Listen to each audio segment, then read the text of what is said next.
Hi everybody, Glass Slipper Concierge checking in here. Disney Cruise Line has returned to sailing. The first ship sailed on Monday, and I thought we would just check in here with some of the updates on what has changed and what is required before your cruise. Now more than ever, it is important to have a travel advisor, a professional travel advisor with experience with Disney Cruise Line on your side. A lot has changed, and it's critical to have the right information to ensure that you board that ship on the day your ship sails. Here at Glass Slipper Concierge, we will have 4 advisors sailing in the first 2 weeks, so that's amazing. We will bring all that information back to all of our clients. So the first thing that is important to keep up with is the Know Before You Go page on Disney Cruise Line. Before you travel, you're going to want to check this pre-cruise checklist. Your Glass Slipper Concierge advisor will, of course, make sure that you have all this information, the key dates, and keep things moving along. And then the before leaving home is the other important tab to keep an eye on in the days before your cruise. All of this is current as of August 13th, but as y'all know, it's an ever-changing environment. One of the things that is required is registration on the Safe Passage website, and this is designed to make sure that there is that level of health and safety for all the guests before they get on the ship. So you'll be setting up this account about 30 days before you're sailing. It has a nice little timeline here that keeps everything moving along. And then it has 3 sections here for pre-sale, embarkation day, and disembarkation day. Under your pre-sale, you have a couple of options, and they're all outlined in a very easy to understand manner. There is option A and option B. Option A is for people who are going to be required to have COVID-19 testing. So all guests, regardless of age, who are not fully vaccinated will need to have an approved COVID-19 PCR test before they arrive at the port. This has to happen between 2 and 5 days before your cruise. Of course, I would have my clients do it sooner rather than later, right at that 5-day mark. Disney has arranged to be able to send you a test kit if you choose to do that. There is a cost associated with it, but it'll be very easy. The kit is overnighted to you. You take the test and then you overnight it back, and you get those results in a timely manner. The other option is to take your own test by a third-party COVID-19 provider and then to upload those results here to the Safe Passage website.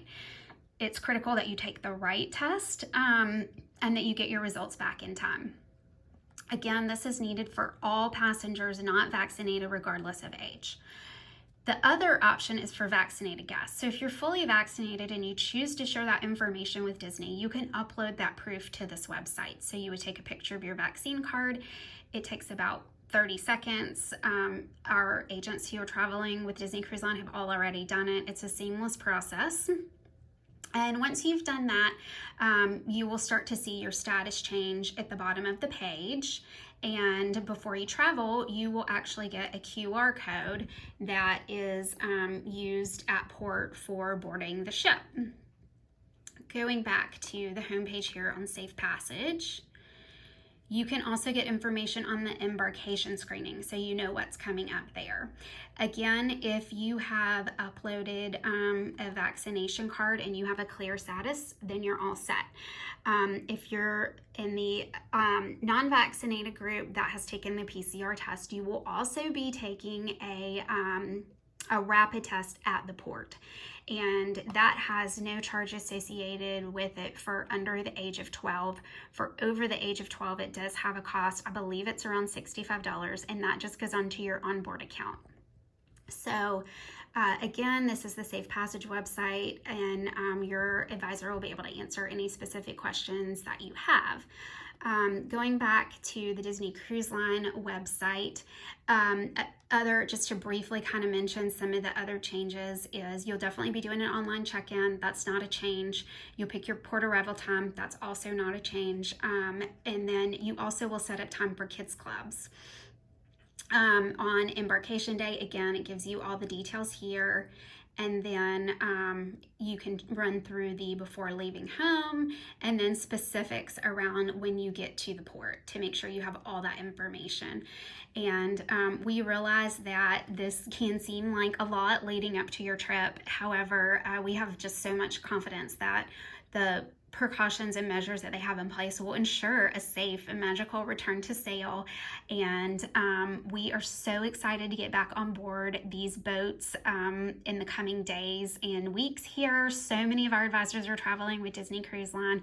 So stay tuned to our social media for all of the magical details. We'll take you through that embarkation day information when we get to port in the same sort of video, and then we will move on to all of the magical experiences and dining and fresh ocean breezes and all those incredible things that make a Disney Cruise Line trip so special.